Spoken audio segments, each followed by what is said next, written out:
Here's my book review of The Gravity Well, America's Next Greatest Mission by Stephen Sanford.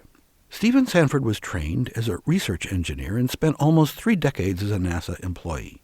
When he left the agency recently to work for a contract engineering firm, he was director for space technology and exploration at NASA's Langley Research Center. The gravity well refers to the huge physical effort required to overcome the Earth's pull and climb into space.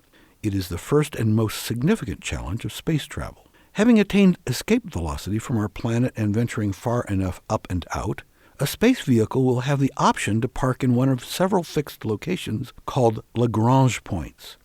At these distances, gravitational forces are balanced such that location can be maintained indefinitely with no further expenditure of energy. This is the logical place to build space stations. The Gravity Well, the book, is, in effect, Sanford's heartfelt, elaborately reasoned letter to U.S. taxpayers and members of Congress. The single most beneficial thing we can do to stimulate the economy and reset national priorities would be to augment the relatively modest NASA budget by 1/3. The current authorization is about $19 billion. Sanford argues persuasively for $30 billion. He doesn't even propose we take the hit all at once. His proposal is for Congress to increase that budget by $1.2 billion per year for 8 years. His proposal is precise, achievable, and modest. Its diminutive fiscal size becomes apparent when you compare it with the voracious requirements of the Department of Defense, which exceed $500 billion per year. And that's not counting the supplemental allocations for various wars. Sanford's argument is also straightforward. No single expenditure by the federal government holds the prospect of producing such generous returns.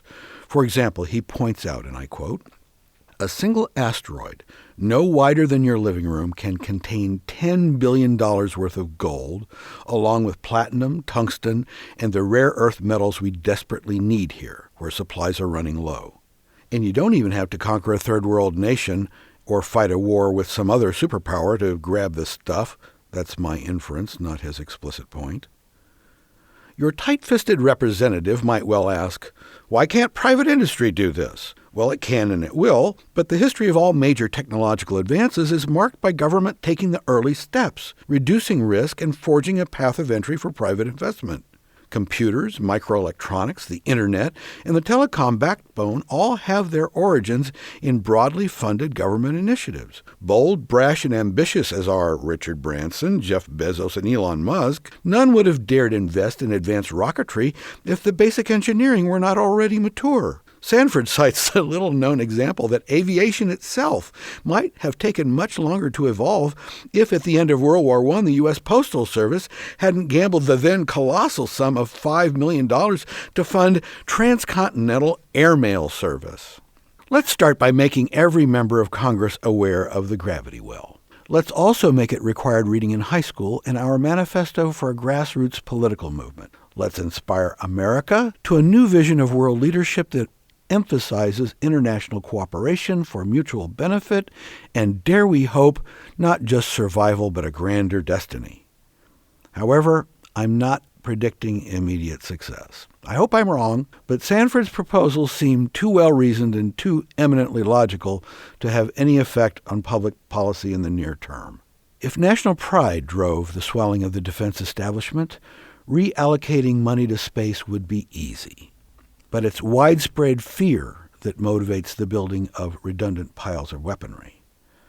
Congress today is full of unscrupulous, self-interested politicians who, despite their patrician educations, find that sneering at science and leveraging the public's fears gets them votes.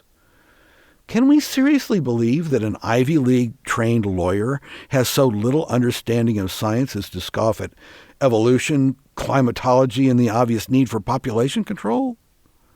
For Sanford's plan to work, the likes of Neil deGrasse Tyson and Laura Sinclair, that's the January 2017 Woman Physicist of the Month, need to run for office and win.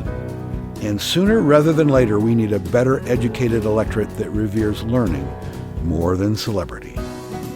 Gerald Everett Jones is the author of Bonfire of the Vanderbilts and host of the Get Published radio show.